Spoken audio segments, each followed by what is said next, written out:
This now being my third Fallout 4 video, I decided to continue that trend as today I shall strive to find out, can you beat Fallout 4 as Kellogg? In this run, the rules are very simple. I can only use Kellogg's gun and outfit, but with those of you who are versed in Fallout 4 lore would know you don't reach Kellogg until Reunion, but you would know you have to kill many triggermen and simps before you can actually reach Kellogg. So for the purposes of the run, I allowed myself to use a default 44 pistol until I could gain use of Kellogg's pistol, and to make use of clothes that has no damage modifiers. So with that out of the way, I began this run inside the vault, as by now, if you have seen my last videos or any other Fallout restricted run, then it is very possible to escape the vault without killing any roaches. So getting to the elevator, I made my character look exactly like Kellogg, thankfully finding a helpful guide on YouTube, which I will put down below. With my masterpiece now shown, I promptly named myself Kellogg Cornflake and set my special stat, giving Kellogg an even spread in perception, endurance and charisma, as he is half man half machine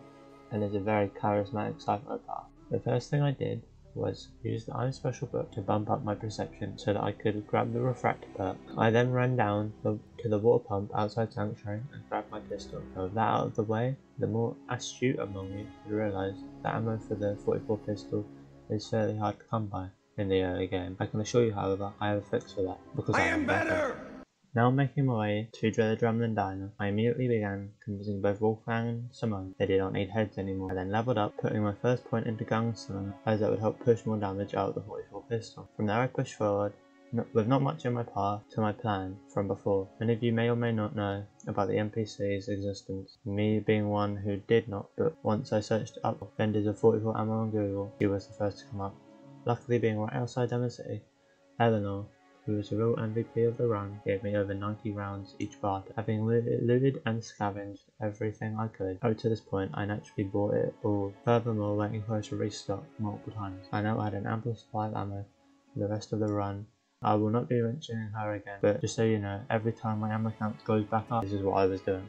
My main reason for this ammo collection was, as you could have guessed by now, preparation for my time with the Triggerman, and thankfully all the ammo came in handy, as I could fairly easily make my way through the station, as the 44 pistol created new holes in the Triggerman, this also being a default pistol, I might add. Reaching Nick, I took Dino's head off with a sneak attack. Me and Nick fought our way through the vault, and were met with a familiar fat man called Skinny.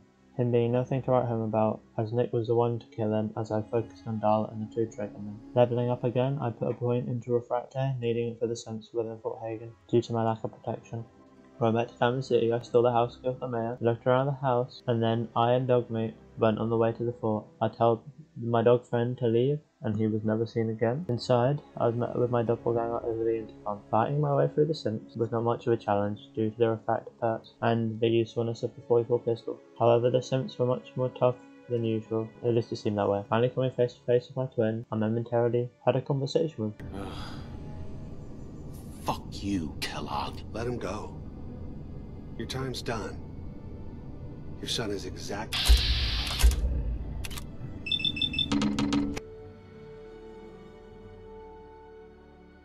Then unloading a bat's critical into his head, blowing it clean off. While the simp still shot at me, I ripped all his clothes off and took his gun, but finally becoming Kellogg. This was a nice upgrade, as now I had proper armor and an even better pistol. Pumping myself full of jet, I took care of the final simps and returned to Diamond City to add a reflex sight to my pistol, completing my get-up. It now being time for me to enact my plan that I've been waiting to take care of. Now having my gear, I thought no better time than the present to pay the railroad a visit. As by now you would have guessed, I am siding with the Institute on this run, so it makes most sense for me to kill the railroad first. Putting the code into the door, it opened, and responding to Desdemona's wanting me to stop, I shot her straight in the head, without giving her a second to react. With only Glory giving me some slight trouble with her minigun, I put her down along with Deacon and Drummer Boy. Moving forward, I repeated this inside the HQ, killing Dr. Carrington and Tinker Tom, also killing all the unnamed railroad. Making sure I killed them all, I put down plan for good measure. With this mass slaughter out of the way,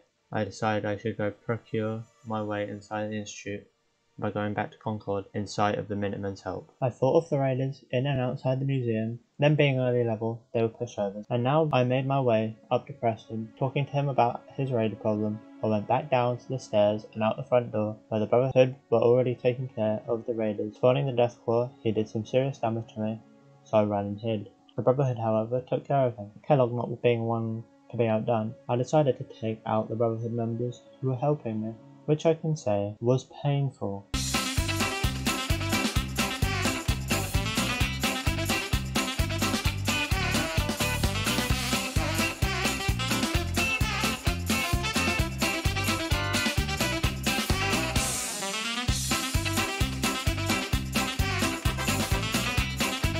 After that fiasco, I sent Preston on his way to Sanctuary, then helping him with his settlement problem, who mysteriously did not want to join.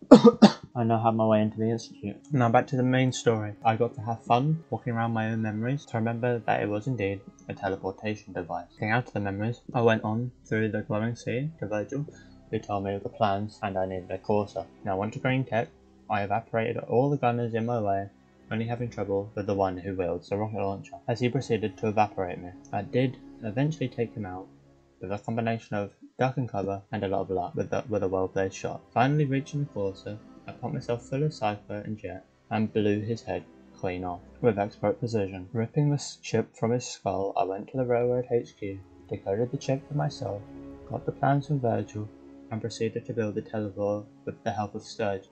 And that was it. I was in the Institute. Meeting Father, who is in this run technically my boss, which is fitting. He then sent me off to Libertalia to reclaim and escape Simp. I ran up the side of the boat, as to not have to deal with the raiders coming face to face with the Simp. I used the recall code, teleported out of there, reporting my success to Father. It was now time for Bunker Hill, which was one of the more annoying missions due to both the Brotherhood and Railroad being enemies. But on the other hand, it was made easier with the power of Kellogg's pistol and the fact that they both were enemies as well, so they tore each other apart, whilst I took pot shots at the knights in power armor. Only having to finish off the stragglers, I then recalled the Simps, met up with Father, and he told me he was dying. Then it was off to mass fusion. I and Ellie were beamed in and took out the Brotherhood. Retrieving the key card, this time we headed down the elevator, shooting all the Brotherhood on the way down. Making it to the bottom, I took the agitator, now for the fun with the robots. I took care of the sentry bot fairly easily, and then getting assaulted by the assaultrons once. Taking care of them the second time, I returned to the Institute and plugged in the agitator. I then recorded a wonderful message for the Commonwealth, put some buttons in some places. Finally came time to assault the Brotherhood. I think now is a better time than any to tell you that I have never completed this ending, which probably does surprise you. But it's not like I haven't sided with the Institute. It's just that every time I do it, I take out the Brotherhood with the Railroad first, which has always been a much easier way in my head. This being why I killed the Railroad this time around, though, so I did not do it that way. Anyway, onto the assault. I was teleported close to the airport and snuck my way into the hangar, putting down members of the Brotherhood on my way over there. Finding the coil, I shot it, and my Simp army came crashing. I then found the other atop the tower, shooting that, spawning even more of my brothers. By now, I had a swarming army of forever respawning Simps. Now, not really knowing why I never actually did this option, because it seems to be very easy. Moving on, I shot the final coil, and the virus Simp came down. My mission now to be protected. I killed countless Brotherhood soldiers along with Proctor Ingram, all who stood no chance to getting up the top. But the only one who gave me even a slight bit of trouble being Elder Maxim with his Gatling laser, but he was too late to help fend off our attack. With the virus complete, I dropped down and finished him off as I was teleported away just in time to see the firework.